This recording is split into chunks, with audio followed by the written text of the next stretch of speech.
तो जैसे कि हमने लास्ट एपिसोड के अंदर देखा था, मोरोंग जो होती है वो अपनी गाड़ी से एक अटैक को करती है और हम देखते हैं कि वो अटैक इतना पावरफुल होता है कि उसके सामने आने वाले जो भी पर्सन होता है वो वहीं पर ही ख़त्म हो जाता है। जिसके बाद अब हम देखते हैं कि जो मोरोंग की गाड़ी होती है वो वहाँ पर एक लिटिल पांडा के अंदर बदल चुकी होती है, जो कि देखने में काफ़ी खूबसूरत भी लग रहा होता है। जिसे देखने के बाद वहाँ पर खड़ी हुई एक रीइंकार्नेटेड लड़की जो होती है वो हंसते हुए बोलती है कि क्या बात है, आयरन बीस्ट गोल्डन मंकी, और यहाँ पर ये आयरन बीस्ट है। तुम लोगों की पावर इसे देखकर ऐसा लगता है कि काफ़ी ज़्यादा है, लेकिन अगर उसके बाद भी तुम लोगों को यहाँ पर ऐसा लगता है कि तुम हम रीइंकार्नेटरों का सामना कर सकते हो तो तुम बहुत ही बड़े बेवकूफ़ हो, क्योंकि तुम लोग इस पावर के साथ में हम लोगों का सामना नहीं कर पाओगे। और उसके इतना बोलते के साथ ही हम देखते हैं कि एक और रीइंकार्नेटर जो होता है वो भी वहाँ पर आ जाता है, जो कि वहाँ पर आने के बाद बोलता है कि चाहे तुम कितने भी पावरफुल क्यों ना बन जाओ, चाहे कितनी भी प्रिपरेशन क्यों ना कर लो, लेकिन उसके बाद भी बस तुम पागल बीस्ट ही रहोगे। और उनके इतना बोलते के साथ ही हम उस फाइट को देखते हैं जहाँ पर कि जो रीइंकार्नेटर होते हैं वो मॉन्स्टरों के ऊपर भारी पड़ रहे होते हैं, जिसे देखने के बाद रीइंकार्नेटर हंसते हुए बोलते हैं कि मंकी और पांडा जो है वो मिलकर हम लोगों का सामना करना चाह रहे हैं, लेकिन इस सब चीज़ का जो है वो यहाँ पर कोई भी फ़ायदा नहीं होने वाला, क्योंकि तुम लोग चाहे यहाँ पर कुछ भी क्यों ना कर लो, लेकिन उसके बाद भी हमारी संख्या जो है वो तुमसे कई गुना ज़्यादा है। और उनके इतना बोलते के साथ ही अब बाइकिंग जो होती है वो आगे आते हुए उन लोगों से बोलती है कि तुमने यहाँ पर मेरे फैमिली मेम्बरों को मारा, मेरे माउंटेन एंड शी वर्ल्ड के अंदर अगर मेरा होम टाउन जो था उसे डिस्ट्रॉय कर दिया, तो क्या सच में तुम्हें ऐसा लगता है कि तुम लोग जो है वो यहाँ से जिंदा बच कर जा सकते हो? मैं तुम लोगों को बता दूं कि यहाँ पर मेरा ट्रम्प कार्ड जो है वो गोल्डन क्लैन या फिर आयरन क्लैन के बीच नहीं थे। और इतना बोलते के साथ ही अब वो अपने डिवाइस को लॉगिन कर देती है, और डिवाइस को लॉगिन करने के बाद वो चिल्लाते हुए बोलती है कि जो मेरा रियल ट्रम्प कार्ड है वो अब आने वाला है। और इतना बोलते के साथ ही वो टेलीपोर्टेशन को स्टार्ट कर देती है, जिसके बाद अब हम देखते हैं कि वहाँ पर काफ़ी पर्सन जो होते हैं वो टेलीपोर्ट होने लगते हैं। जिसके बाद हम देखते हैं कि वहाँ पर जियाओनैन, किंग श्वान और जो वो आर्टिफैक्ट होती है वो वहाँ पर आ जाती है, और उसी के साथ में हम देखते हैं कि कुछ और आर्टिफैक्ट स्पिरिट जो होती है वो भी वहाँ पर आ जाती है। और उससे अलग हम देखते हैं कि जो किन फैन, चैन किंग और जो किन जियान होती है वे तीनों भी वहाँ पर आ जाते हैं। और जो बाई किंग होती है वो चिल्लाते हुए बोलती है कि ऑल हेवन 10,000 दाउ सेक्ट के सभी मेंबर जो है वो यहाँ पर आ चुके हैं। और अब जो किन फैन होती है वो चिल्लाते हुए बोलती है कि ठीक है, क्योंकि जो बैटल है वो पहले से ही स्टार्ट हो चुकी है। जियाओ नैन और किंग स्वान, तुम लोग जो है वो यहाँ पर किंग जियान के साथ में कोऑपरेट करोगे, और किंग जियान तुम जल्दी से यहाँ पर फॉर्मेशन को सेटअप करो, और चैन किंग तुम डायरेक्टली यहाँ पर अटैक करोगी। और रही बात मेरी, तो मैं यहाँ पर किसी भी एक्सीडेंट को होने से रोकेंगी, ताकि जो हमारी फ्रेंडली ट्रोप है उनमें से कोई भी यहाँ पर जो है वो इंजर्ड ना हो जाए। और सबसे आखिरी में जियाओ ही और प्योरा, तुम लोग जो हो वो यहाँ पर बैटल का ध्यान रखोगे, और यहाँ पर जो फंसे हुए लोग हैं उन्हें रेस्क्यू करोगे। और याद रखना कि कोई भी एनिमी जो है वो यहाँ से भागना नहीं चाहिए। और किन फैन के इतना बोलते के साथ ही हम देखते हैं कि लोगों के पैरों के नीचे फॉर्मेशन जो होती है वो बनने लगती है, जो देखने के बाद रीइंकार्नेटर जो होते हैं वो चिल्लाते हुए बोलते हैं कि आखिर ये क्या हो रहा है, हम लोग तो हिल ही नहीं पा रहे। और उनके इतना बोलते के साथ ही हमें पता लगता है कि ये किसी और ने नहीं बल्कि किन जियान ने कहा होता है। और जो किन जियान होती है वो अपनी मदर से बोलती है कि मामा जो भी यहाँ पर जुआन शहन रियलम से ऊपर है, मैं उन्हें मैं तुम्हारे ऊपर छोड़ती हूँ। जो सुनते ही वो भी ओके बोल देती है। और उनके इतना बोलते के साथ ही अब हम कुछ रीइंकार्नेटरों को देखते हैं जो कि बर्फ़ के अंदर जमे हुए होते हैं, जिन्हें कि किसी और ने नहीं बल्कि जो चैन किंग होती है उसने जमाया होता है। उन्हें ख़त्म कर देने के बाद बोलती है कि चलो टोटल 37 जो है वो मर चुके हैं। और किन जियान के इतना बोलते के साथ ही हम देखते हैं कि एक पर्सन जो होता है वो पीछे से किन जियान के ऊपर अटैक करते हुए बोलता है कि विश तुम मेरे हाथों से मारोगी। और इतना बोलकर वो बंदा जो होता है वो चैन किंग के ऊपर अटैक करने ही वाला होता है, लेकिन तभी हम देखते हैं कि एक एरो जो होता है वो सीधे आकर उस बंदे से टकराता है। और अब हमें पता लगता है कि ये एरो किसी और ने नहीं बल्कि जो बाई किंग होती है उसने चलाया होता है।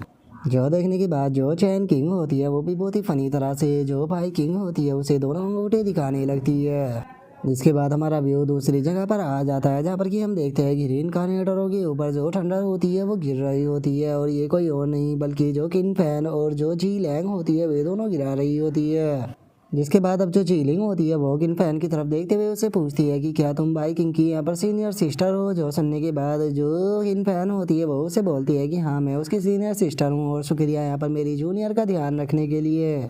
जो सुनते के साथ ही जीलिंग जो होती है वो किन फैन से बोलती है कि अभी बातें करने का बिल्कुल भी टाइम नहीं है, क्योंकि जो मेरा ग्रैंडपा है उसकी कल्टीवेशन जो है वो धीरे धीरे होकर कमज़ोर होती जा रही है, और यहाँ पर बहुत ही हाई लेवल के कल्टीवेटर है, तो इसीलिए हमें उन्हें संभालना होगा। जो सुनते के साथ ही किन फैन जो होती है वो उसे बोलती है कि अरे तुम्हें पैनिक होने की बिल्कुल भी ज़रूरत नहीं है, बस तुम्हें यहाँ पर जो सिचुएशन है वो संभालनी है और नीचे के कल्टीवेटरों को ख़त्म करना है, क्योंकि वैसे भी जो यहाँ पर पावरफुल कल्टीवेटर है उन्हें एम्पर यान जो है वो खुद ही सेटल कर लेगी। और उनके इतना बोलते के साथ ही अब हमारा व्यू दूसरी जगह पर आ जाता है, जहाँ पर कि एक बहुत ही पावरफुल अटैक जो होता है वो कुछ रेनकार्नेटरों की तरफ आ रहा होता है, जिसे देखने के बाद वे लोग चिल्लाते हुए बोलते हैं कि ये तो हेवनली लेवल का स्पेल है, जल्दी से यहाँ से भागो। और उनके इतना बोलते के साथ ही हम देखते हैं कि वो अटैक आकर सीधे उनसे टकराता है, जिसका वहाँ पर हमें बहुत ही बड़ा धमाका भी देखने के लिए मिलता है, जिसे देखने के बाद जो सेकंड रैंक का रीइंकार्नेटर होता है वो भी बहुत ज़्यादा शॉक हो जाता है। जिसके बाद अब हम उस रीइंकार्नेटर लड़की को देखते हैं जो कि बहुत ही ज़्यादा परेशान होते हुए बोलती है कि ये जो है वो हम 6 के साथ में आराम से फाइट कर रही है और हम इसे यहाँ पर जरा सी स्क्रैच भी नहीं दे पाए, और ये तो यहाँ पर हेवनली लेवल के स्पेल को भी कास्ट कर रही है, आखिर ऐसा पॉसिबल भी कैसे है। जो सुनते ही उसके पास वाला ओल्ड मैन जो होता है वो अपने सर को पकड़ते हुए बोलता है कि हम यहाँ पर उस मंकी से ही परेशान थे, लेकिन अब आखिर यहाँ पर ये इतनी पावरफुल पर्सन जो है वो कहाँ से आ गई है। और उसके इतना बोलते के साथ ही हम देखते हैं कि वहाँ पर एक लड़की आ जाती है जो कि वहाँ पर आते हुए बोलती है कि नीचे की जो बैटल है वो मेरी जूनियरों की है, तो इसीलिए उसके अंदर तुम लोग इन्वॉल्व नहीं हो सकते, और रही बात यहाँ पर रियलम की, तो मैं तुम्हारे ही रियलम पर हूँ, लेकिन तुम लोग जो हो वो बहुत ज़्यादा कमज़ोर हो, इसीलिए मैं तुम लोगों से यहाँ पर बहुत ही ज़्यादा डिसअपॉइंट हुई हूँ। मुझे तुम लोगों के साथ में बिल्कुल भी फाइट करने में मज़ा नहीं आया, तो अब टाइम आ चुका है तुम्हारा यहाँ पर ख़त्म होने का। और उसके इतना बोलते ही अब हमें पता लगता है कि ये कोई और नहीं बल्कि चोंग हुआ होती है। और उसके इतना बोलते के साथ ही हम जियांग यू को देखते हैं जो कि चिल्लाते हुए बोलती है कि लिन गुवांग पोज इन यहाँ पर जो पैरेट ट्रीज जिन है उसे सपोर्ट करो, और जुआंग वो तायू जाकर जो ये रेड बालों वाली लड़की है इसे कवर करो। और उसके इतना बोलते के साथ ही हम दोबारा से चोंगुआ को देखते हैं जो कि वहाँ पर अपने किसी अटैक को करती है, और हम देखते हैं कि उसका अटैक इतना पावरफुल होता है कि वो एक पर्सन को बीच में से ही काट देती है। और हम देखते हैं कि वो केवल कुछ ही पलों में वहाँ पर मौजूद बहुत सारे कल्टीवेटर जो होते हैं उन्हें एक ही अटैक के अंदर डिस्ट्रॉय कर देती है। जिसके बाद अब हमारा व्यू जो होता है वो चैनी के ऊपर आ जाता है, जहाँ पर कि जो जियाओशी होती है वो चैनी से बोलती है कि अच्छा तो मास्टर इसका अल्टीमेट मूव जो है वो यहाँ पर ये होने वाला था कि अपनी सीनियरों को बुलाकर उनसे मदद लेनी, तो मास्टर क्या आप इस बारे में पहले से ही जानते थे। जो सुनते के साथ ही चैनी जो होता है वो जियाओशी से बोलता है कि यहाँ पर मैंने जितना सोचा था रीइंकार्नेटरों की संख्या उनसे कई गुना ज़्यादा थी, तो इसीलिए आयरन क्लैन और गोल्डन क्लैन के लोग भी अगर इनके साथ में मिल जाते तो उसके बाद भी इनकी यहाँ पर पावर जो थी वो बहुत ज़्यादा कम थी। इसीलिए मैंने बाइकिंग को ये अलाउ कर दिया था कि वो जो चाहे वो यूज कर सकती है जो भी उसके पास में है, तो इसीलिए इस चीज़ में उसके जो तीनों सीनियर है वे भी आती है। और इससे अलग मैंने बहुत लंबे टाइम से जो किन फैन और जो शैन किंग है उन दोनों को भी नहीं देखा था कि आखिर वे कैसा कर रही है, तो इसीलिए यहाँ पर उनकी फ़ाइट को देखकर मुझे उनके करंट लेवल और उनकी पावर के बारे में पता लग जाएगा। जो सुनते के साथ ही जियाओशी जो होती है वो बैटलफील्ड को देखते हुए बोलती है कि जो किन फैन और बाकी के लोग हैं इन्होंने बैटलफील्ड को पूरी तरह से कंट्रोल कर लिया है, और जो यहाँ पर पावरफुल लोग हैं उन्हें यहाँ पर सिस्टर चोंगहुआ संभाल रही है। और सीनियर चोंगहुआ को देखकर तो ऐसा लग रहा है कि वे पहले के मुकाबले और भी कई गुना ज़्यादा पावरफुल हो चुकी है, क्योंकि जैसे ही इन्होंने यहाँ पर बैटलफील्ड को ज्वाइन किया बैटलफील्ड जो है वो एक तरफा हो चुकी है, ये रीइंकार्नेशन इनके ऊपर एक अटैक भी नहीं कर पा रहे, इनकी पावर इसके सामने बहुत कम है। और अगर ऐसा ही चलता रहा तो मुझे लगता है कि बहुत ही जल्दी जो ये फाइट है ये यहाँ पर ख़त्म हो जाएगी। जो सुनते के साथ ही चैनी जो होता है वो उससे बोलता है कि ये बैटल जो है वो इतनी जल्दी ख़त्म नहीं होने वाली, लगता है कि तुम किसी चीज़ को भूल रही हो। जो सुनकर जो जियाओशी होती है उसे कुछ भी समझ में नहीं आता, और वो चैनी से बोलती है कि मास्टर आखिर आप किसके बारे में बात कर रहे हो। और इतना बोलते के साथ ही जियाओशी जो होती है उसे एकदम से उस मास्टर के बारे में याद आ जाता है, और वो चिल्लाते हुए बोलती है कि मुझे याद आ गया मास्टर, अभी तो वो एक आंख वाला जो मास्टर है वो भी बाकी है। जो सुनकर चैनी जो होता है वो भी आसमान की तरफ देखने लगता है, और वो आसमान की तरफ देखते हुए बोलता है कि हाँ बिल्कुल जल्दी ही वो भी बैटलफील्ड को ज्वाइन करने वाला है, क्योंकि उसकी सील जो है वो टूट चुकी है। और उसके इतना बोलते के साथ ही हमारा व्यू सी डीमन के ऊपर आ जाता है, जो कि हम देखते हैं कि उसके बॉडी के अंदर जो वेपन लगा हुआ था उसे वो बाहर निकाल लेता है। और उसे निकालने के बाद अब वो डीमन जो होता है वो हंसते हुए बोलता है कि उसने यहाँ पर मुझे सील करने के लिए यहाँ पर अपने गॉड हेड को यूज किया था, और अपनी बॉडी और सोल को भी यहाँ पर बाइंड करने के बाद उसने यहाँ पर मुझे हज़ारों साल के लिए सील कर दिया था, लेकिन उसके बाद भी उसकी औकात जो थी वो मेरे सामने किसी चींटी से ज़्यादा और कुछ भी नहीं थी, क्योंकि उसकी इतनी मेहनत के बाद भी बस वो मुझे थोड़े से टाइम के लिए ही सील कर पाएगी, क्योंकि उसकी ये सील जो थी वो मुझे परमानेंट यहाँ पर रोक कर नहीं रख सकती थी। और फाइनली आज मैं वापस आ चुका हूँ। लेकिन कुछ भी कहो, उस बास्टर्ड स्काई फॉक्स का ये एरो जो था वो बहुत ही ज़्यादा पावरफुल था और मैं इसे यहाँ पर ऐसे ही बर्बाद नहीं कर सकता हूँ, क्योंकि वैसे भी मेरे पास में अभी के टाइम पर कोई वेपन नहीं है। तो ये वेपन जो है वो अदर गॉड से फाइट करने में मेरे लिए काफ़ी ज़्यादा कारगर हो सकता है। वैसे तो मैंने शुरू में सोचा था कि मैं उस प्लेनेट को जाकर खुद डिस्ट्रॉय करूंगा, जो कि उस स्काई फॉक्स का होम प्लेनेट था, लेकिन मुझे नहीं लगता कि अभी तक वहाँ पर कोई बच्चा भी होगा, क्योंकि वे सारे के सारे अभी तक मेरे रीइंकार्नेटरों के हाथों मारे जा चुके होंगे। और इतना बोलते के साथ ही जैसे ही उस डीमन का ध्यान जो होता है वो डिस्प्ले के ऊपर जाता है, तो वो बहुत ज़्यादा शौक हो जाता है और वो शौक होकर चिल्लाते हुए बोलता है कि क्या केवल 700 रीइंकार्नेशन जो है वो बचे हुए हैं। और इतना बोलते के साथ ही अब उस डीमन को बहुत ज़्यादा गुस्सा आ जाता है और वो गुस्से में चिल्लाते हुए बोलता है कि आखिर इस माउंटेन एंड सी वर्ल्ड के अंदर कौन इतना पावरफुल है कि जिसने कि मेरे इतने ज़्यादा लोगों को मार दिया। मेरे 80 से ज़्यादा % लोग जो है वो मारे जा चुके हैं।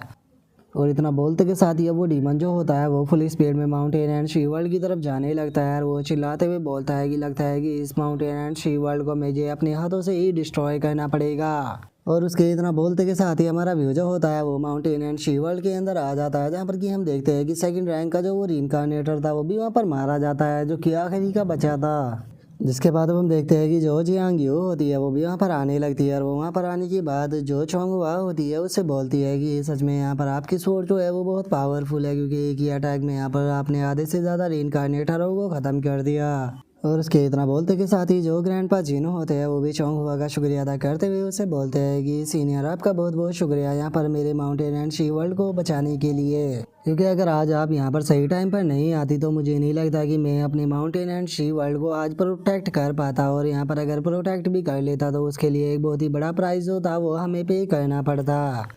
और उसके इतना बोलते के साथ ही अब जो चोंगहुआ होती है वो उसे बोलती है कि आपको इस तरह से शुक्रिया अदा बोलने की कोई ज़रूरत नहीं है, क्योंकि चैनी मेरे साथ में रिलेशनशिप में है, इसीलिए उसके डिसेबल जो है वो मेरी फैमिली की तरह है। तो इसीलिए अगर कोई भी उन्हें बुली करने की कोशिश करेगा तो सेक्ट के एल्डर होने के नाते मुझे वहाँ पर जाकर उन्हें प्रोटेक्ट तो करना ही होगा। तो मैं तो एक तरह से यहाँ पर अपनी फैमिली को ही प्रोटेक्ट कर रही हूँ। और उसके इतना बोलते के साथ ही हमारा व्यू जो होता है वो मोरोंग और किंजियान के ऊपर आ जाता है, जहाँ पर कि किंजियान जो होती है वो बोलती है कि अब हज़ारों मील दूर तक किसी ने भी वो ब्रेसलेट जो है वो नहीं पहना, तो इसीलिए किंजियान हम ये बैटल जो है वो जीत चुके हैं। जो सुनते के साथ ही जो किंजियान होती है वो एक पल के लिए तो बहुत ज़्यादा शौक हो जाती है, लेकिन अगले ही पल वो खुशी के मारे उछलने लगती है और वो चिल्लाते हुए बोलती है कि फाइनली फाइनली हम इस वॉर को जीत गए। और इतना बोलते के साथ ही एकदम से जो बाई किंग होती है उसकी पावर एक्टिवेट हो जाती है और उसे अब फ्यूचर दिखाई देता है, जहाँ पर कि एकदम से एक बहुत ही पावरफुल अटैक आकर ज़मीन पर टकराता है, जिस कारण हम देखते हैं कि सारे के सारे मॉन्स्टर जो होते हैं वो वहाँ पर मारे जा चुके होते हैं। और फ्यूचर की अब इस झलक को देखने के बाद बाइकिंग जो होती है वो चिल्लाते हुए बोलती है कि सभी लोग जल्दी से डिफेंस फॉर्मेशन जो है उसे यहाँ पर एक्टिवेट करो। जो सुनने के बाद जो किंजियान होती है उसे समझ में कुछ भी नहीं आता और वो बोलती है कि बाइकिंग क्या हुआ। और उसके इतना बोलते के साथ ही अब किन फैन जो होती है उसे भी वहाँ पर खतरा महसूस हो जाता है और वो किंजियान से बोलती है कि किंजियान जल्दी से एक बहुत बड़ी फॉर्मेशन को यहाँ पर बनाओ ताकि सभी लोगों को टेलीपोर्ट किया जा सके। जो सुनकर किंजियान जो होती है वो किन फैन से बोलती है कि सीनियर आप ऐसा क्यों बोल रही हो, क्योंकि सभी लोग तो मारे जा चुके हैं। जो सुनकर किन फैन जो होती है वो उससे बोलती है कि नहीं, असली खतरा जो है वो अब आ रहा है। और उसके इतना बोलते के साथ ही हम देखते हैं कि एकदम से आसमान जो होता है वो चेंज होना शुरू हो जाता है,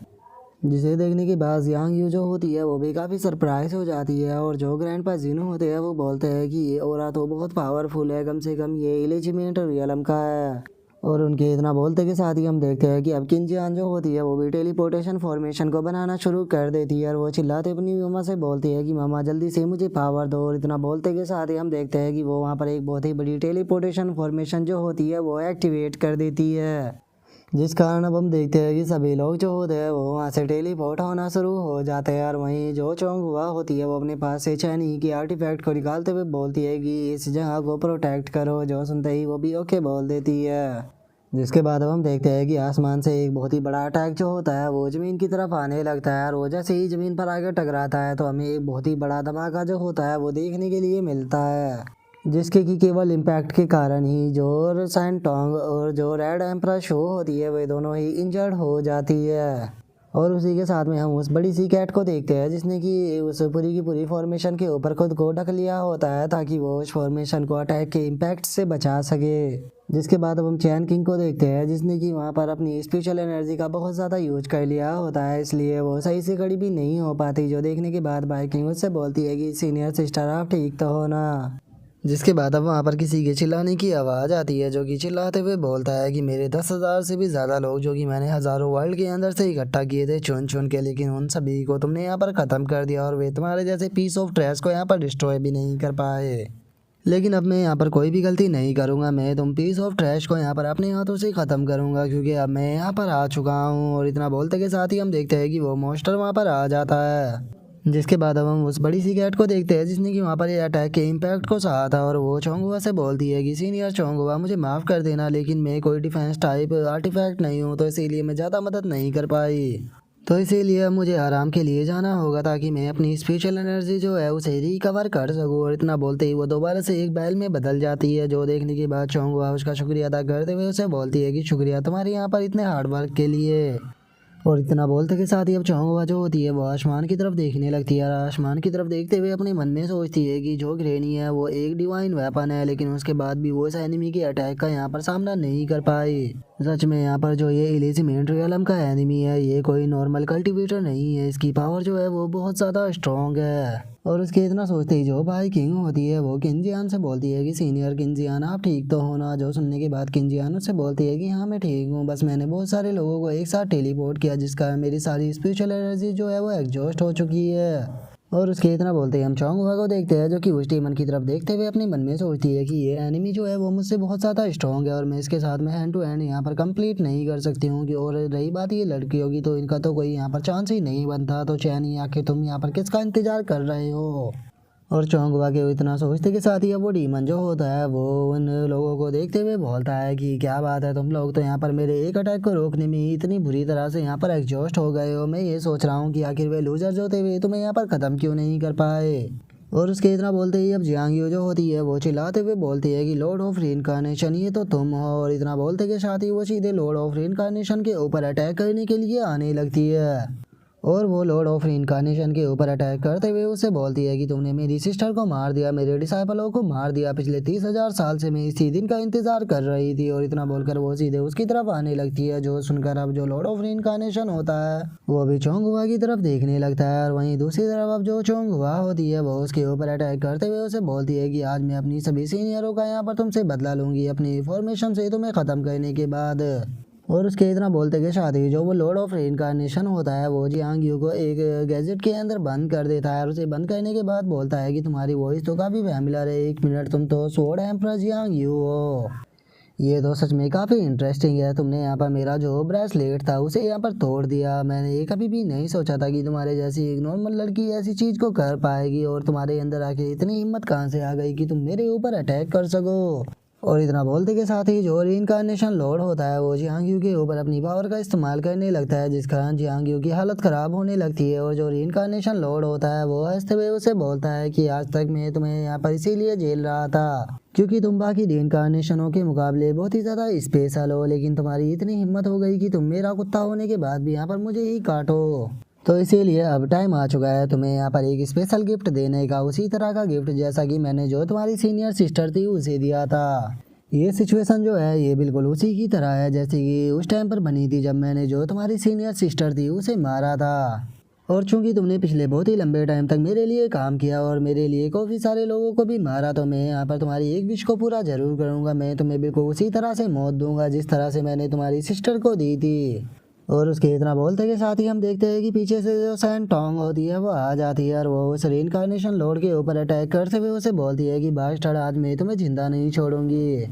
और वो इतना बोल ही रही होती है लेकिन तभी हम देखते हैं कि वो अपने एक पावर के स्पेयर को जो सैन टोंग होती है उसकी बॉडी के आर पार कर देता है, जिस कारण हम देखते हैं कि उसकी सोल जो होती है वो भी उसकी बॉडी से बाहर निकल जाती है। और जो रीइंकार्नेशन लॉर्ड होता है वो शैनटोंग से बोलता है कि मानना पड़ेगा तुम्हारी टेक्निक जो थी वो काफ़ी ज़्यादा अच्छी थी, लेकिन यहाँ पर मेरे सामने तुम्हारी औकात किसी चींटी से ज़्यादा कुछ भी नहीं है, तो इसीलिए तुम्हारी ये छोटी मोटी टेक्निक मेरे ऊपर काम नहीं करेगी। और अब अपनी मदर की ऐसी हालत को देखने के बाद बाइकिंग जो होती है वो अपनी मदर को बचाने के लिए जाने लगती है, लेकिन तभी जो किंग चियान और जो मोरोंग होती है वो उसे रोक लेती है। तभी हम देखते हैं कि जो जियांग यू होती है वो भी रीइंकार्नेशन लॉर्ड के अटैक से फ्री हो जाती है और वो रीइंकार्नेशन लॉर्ड के ऊपर अटैक करते हुए बोलती है कि बास्टर तुम मेरे हाथों से मरोगे। और उसके इतना बोलते के साथ ही जो रीइंकार्नेशन लॉर्ड होता है वो जियांग यू के ऊपर अटैक कर उसकी सोल को भी उसकी बॉडी से बाहर निकाल देता है और उसके ऊपर अटैक करते हुए बोलता है कि यहाँ पर मरने वाला मैं नहीं बल्कि तुम हो।